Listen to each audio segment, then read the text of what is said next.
Oke, bertemu lagi dengan saya Rizal Fikri. Di sini saya akan menjelaskan tentang pentingnya pengolahan sebuah data dalam sebuah bisnis. Kali ini saya akan menjelaskan mengenai studi kasus dalam Bandara Igusti Ngurah Rai Bali. Pertama, data mengenai Bandara Igusti Ngurah Rai yang diambil dari website perhubungan udara adalah sebagai berikut. Di mana di sini kita bisa melihat bahwa Bandara Igusti Ngurah Rai dapat dilewati atau dimasuki pesawat terbesar adalah A300 jenis A300 dan juga 7 pesawat dengan tipe B Boeing 747. Selain itu, Bandara Igusti Ngurah Rai juga masuk dalam kategori bandara dengan jumlah penumpang 15 sampai 25 juta penumpang per tahun. Di sini kita bisa ketahui ya, jadi kuota maksimal jumlah penumpang untuk Bandara Igusti Ngurah Rai adalah 25 juta per tahun. Ini adalah gambaran dari Bandara Igusti Ngurah Rai Bali, di mana kapasitas parkir kendaraan sebesar 37.000 meter persegi. Lalu untuk gedung terminal domestik 65.800 meter persegi, gedung terminal internasional 120.000 meter persegi, dan selanjutnya.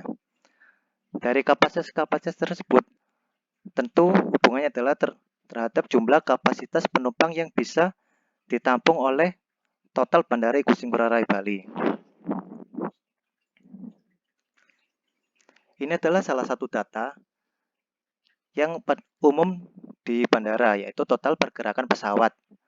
Di sini kita lihat di tabel pertama, terdapat tabel data matriks total pergerakan, yaitu pada bulan Januari tahun 2012 jumlah total pergerakan pesawat sebanyak 9.426 dan selanjutnya.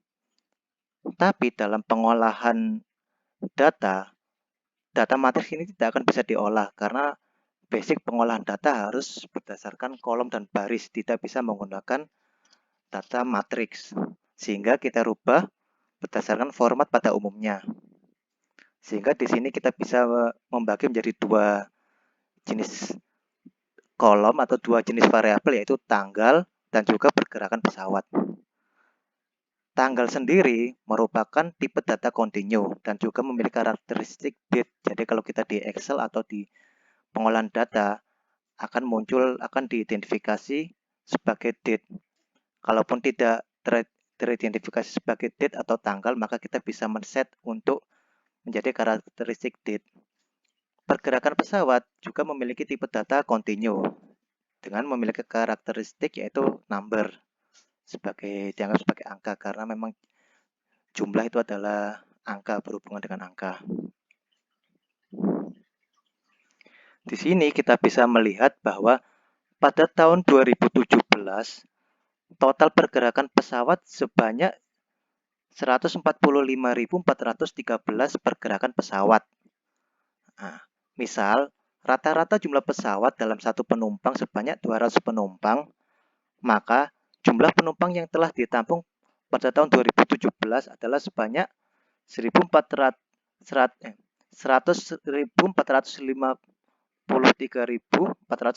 kali 200 sebanyak 29 juta penumpang. Tentu jumlah 29 juta penumpang ini sudah melebihi kelas Bandara Igusti Ngurah Rai Bali, yaitu sebanyak 25 juta penumpang atau bisa kita sebut dengan over capacity. Untuk pesawat tipe Boeing 737 sebenarnya jumlah penumpang maksimal adalah sudah mencapai 300 lebih. Sehingga hasil yang dihasilkan pasti akan lebih dari 29 juta ini. Lalu timbul pertanyaan, berapa jumlah penumpang 5 tahun yang akan datang atau setelahnya? Lalu bagaimana sih kondisi kapasitas bandara? Apakah masih mumpuni untuk menampung pergerakan atau jumlah penumpang wisatawan yang datang ke Bali? Lalu ketika ingin membangun, berapa sih besar kapasitas yang harus dibangun? Nah, maka dari itu yang harus dilakukan adalah melakukan data mining. Data mining merupakan sebuah analisa dalam statistika untuk mencari nilai tersembunyi atau nilai dengan maksud lain, yaitu di sini kita menggunakan metode forecasting atau peramalan. Forecasting atau peramalan ini ditujukan untuk mengetahui jumlah pergerakan pesawat di Bandara Igusti Ngurah Rai di tahun-tahun berikutnya, mungkin 5 tahun ke depan dan selanjutnya.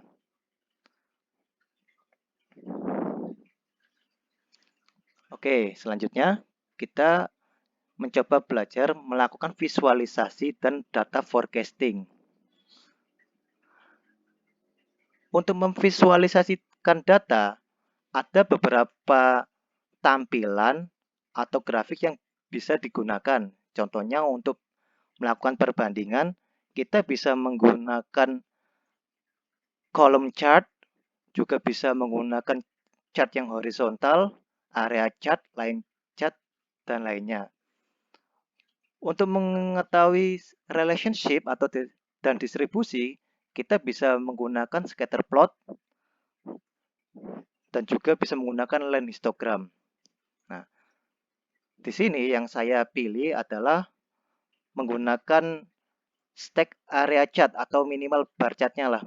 Karena data kita yang sudah saya sampaikan tadi merupakan karakteristik komposisi. Jadi di sana tidak ada perbandingan, hanya menampilkan besaran suatu data. Sehingga nanti saya akan menggunakan stack bar chart atau pakai bar chart pada umumnya. Pemilihan grafik ini tentu memiliki tujuan masing-masing ya, sehingga kita jangan sampai salah dalam menentukan karena interpretasi data akan susah ketika kita salah menggunakan grafik untuk menampilkan data yang kita inginkan.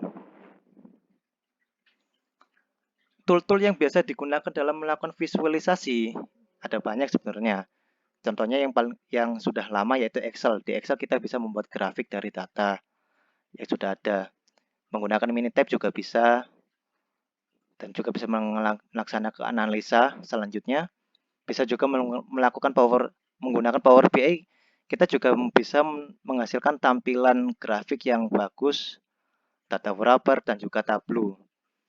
Tapi di sini saya akan fokus menggunakan Tableau. Kenapa Tableau? Karena Tableau sangat mudah digunakan karena hanya bersifat drag and drop dalam menampilkan data.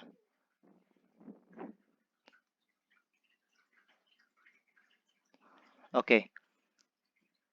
Pada PT Angkasa Pura I yang membawahi Bandara Igusti Ngurah Rai, grafik-grafik data tersebut biasa digunakan dalam pelaporan. Sehingga untuk menghasilkan laporan yang bagus, yang mudah dibaca, maka kita tidak boleh salah dalam pemilihan model grafik. Contohnya, pada laporan annual report PT Angkasa Pura I menampilkan grafik bar chart jumlah pergerakan pesawat antara 2015, 2016, dan juga selanjutnya.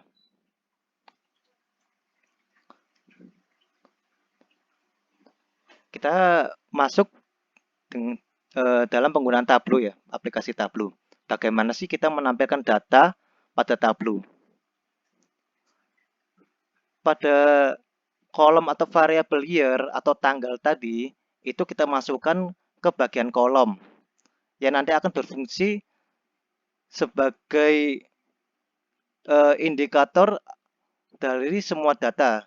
Jadi nanti data akan dibagi berdasarkan tanggal. Dan Tableau sendiri sudah menyiapkan data measure value. Measure value itu apa? Yaitu data berisi jumlah atau sum dari data kita yang bersifat numerik. Nah, jadi data jumlah pergerakan pesawat tadi oleh Tableau diolah sedemikian rupa menjadi measure values. Karena pada umumnya measure values ini mungkin digunakan oleh pengelola data untuk menampilkan, sehingga Tableau otomatis menyediakan atau mengelola data kita menjadi measure values dalam bentuk penjumlahan. Nah, measure values tersebut dimasukkan di kolom row, sehingga jadinya adalah sebagai berikut. Kita bisa lihat pada 2012 jumlah pergerakan pesawat adalah totalnya adalah 112.952. Nilai ini adalah otomatis diberikan oleh Tableau. Dan kita di sini bisa melihat ya pergerakannya relatif menaik, kecuali pada 2015 ini terjadi penurunan sedikit. Selanjutnya, Tableau juga memiliki fitur yaitu membagi data yang memiliki karakteristik date atau tanggal tadi. Jadi karena data tadi sudah dibaca sebagai tanggal atau date, sehingga Tableau juga menyiapkan fitur untuk membaginya. Di sini salah satu contohnya adalah membagi per kuartal atau setiap 4 kuartal tahun. Jadi satu tahun kan memiliki 4, kalau kuartal kan memiliki 4 kuartal. Jadi di sini dibagi kuartal 1, 2, 3, 4. Tableau juga bisa memungkinkan dalam membagi perbagian data tanggal lainnya, misalkan per semester, per bulan, bahkan per tanggal per hari, per minggu, per hari, gitu bisa. Tergantung data kita. Lalu bagaimana sih melakukan forecasting pada Tableau? Jadi pada grafik yang sudah kita hasilkan tadi, kita langsung saja melakukan klik kanan pada grafik tadi, sehingga muncul sebagai berikut. Nanti kita melakukan pilih shortcut forecast, yang lalu kita pilih show forecast. Dengan show forecast kita bisa langsung menghasilkan analisa forecast atau hasil di tahun berikutnya untuk memprediksi pergerakan pesawat di tahun berikutnya. Atau kalau kita ingin melaksanakan forecasting lebih detail, kita bisa memilih klik kanan forecast lalu forecast option. Di sini kita bisa pilih jumlah tahun yang ingin dihasilkan. Misalkan kita ingin melakukan peramalan jumlah pergerakan pesawat berdasarkan data yang sudah kita miliki sebelumnya untuk 5 tahun ke depan. Data kita tadi kan sampai 2017 dan kita ingin melaksanakan forecasting 5 tahun ke depan sehingga menghasilkan data hingga 2022, peramal sampai 2022. Maka kita mengisi until forecastingnya ini selama 5 tahun ke depan. Lalu kita oke. Lalu dihasilkan jumlah sebagai data grafik sebagai berikut, visualisasinya sebagai berikut. Di sini saya memakai grafik dengan jenis stack bar chart. Maksudnya stack itu apa? Bahwa dalam satu bar atau dalam satu batang ini terdapat beberapa bagian data. Maksudnya bagian data itu seperti apa? Di sini maksudnya bagian data adalah dibagi per bulan sehingga kita tahu forecasting atau peramalan pada tahun 2018 yaitu pada bulan Januari sebanyak 13.070 pergerakan pesawat. Pada bulan Februari turun sebanyak 11.811 dan selanjutnya sampai tahun 2022. Kita bisa lihat di sini pada tahun 2022 bahwa angka tertinggi pergerakan pesawat mencapai 15.798 pada bulan Agustus 2022. Kondisi ini pada dunia penerbangan bisa disebut sebagai peak season. Meskipun pada kenyataannya peak season dalam dunia penerbangan biasanya berada pada bulan-bulan libur panjang seperti libur Natal dan juga Tahun Baru. Forecasting ini hanya peramalan. Dia tidak bisa membaca kondisi sehingga dihasilkan seperti berikut.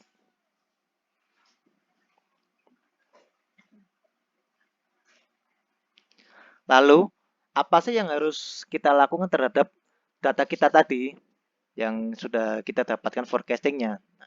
Contoh kita menggunakan data forecasting pada tahun 2022, di mana peak season per bulannya yaitu jatuh pada bulan Agustus sebanyak 15.798 penerbangan atau biasa disebut sebagai peak month. Lalu dari peak month ini kita melaksanakan forecasting lagi yang lebih detail yaitu per hari.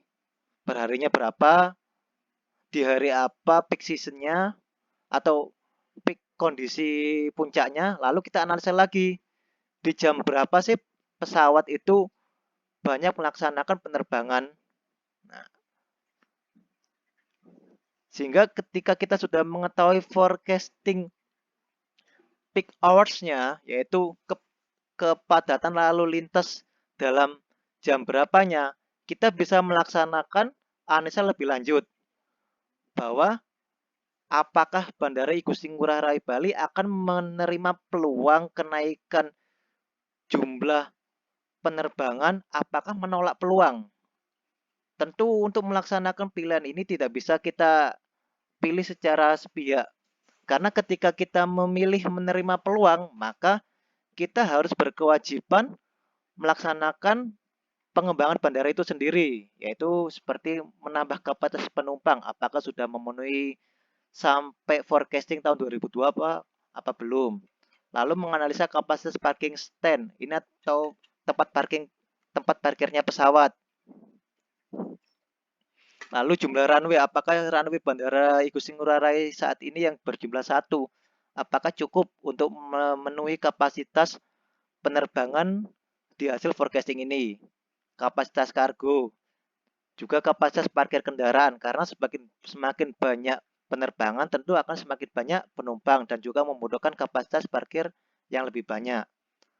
Semua kapasitas ini sudah diatur dalam pemerintahan Indonesia, yaitu pada PM 178 tahun 2015. Tinggal Bandara Igusti Ngurah Rai melaksanakan prediksi atau forecasting sampai tahun berapa untuk pembangunan bandara. Lalu ketika Bandara Igusti Ngurah Rai Bali melaksanakan menolak peluang tersebut, tentu juga berdasarkan alasan, contohnya mungkin anggaran yang tidak ada dan juga lainnya. Itu juga sebuah pilihan yang bisa dimaklumi. Lalu solusinya kayak gimana? Yaitu dengan cara membatasi jumlah pesawat yang datang ke Bali. Sehingga kondisi forecasting ini tidak diterima oleh Bandara Igusti Ngurah Rai Bali. Sehingga wisatawan yang datang juga otomatis akan berkurang atau tidak sesuai dengan peramalan yang sudah kita perhitungkan. Kesimpulan dan saran. Pertama adalah visualisasi data, itu tentu berguna dalam mempermudah penyampaian data. Yang kedua, pengolahan data menggunakan forecasting jumlah pergerakan pesawat sangat bermanfaat dalam menentukan rencana pembangunan bandara. Jangan sampai bandara overkapasitas dan juga malah mendapatkan penilaian buruk. Padahal Bandara Igusti Ngurah Rai sendiri sudah pernah mendapatkan peringkat pertama kelas bandara terbaik di kelas 25 juta penumpang.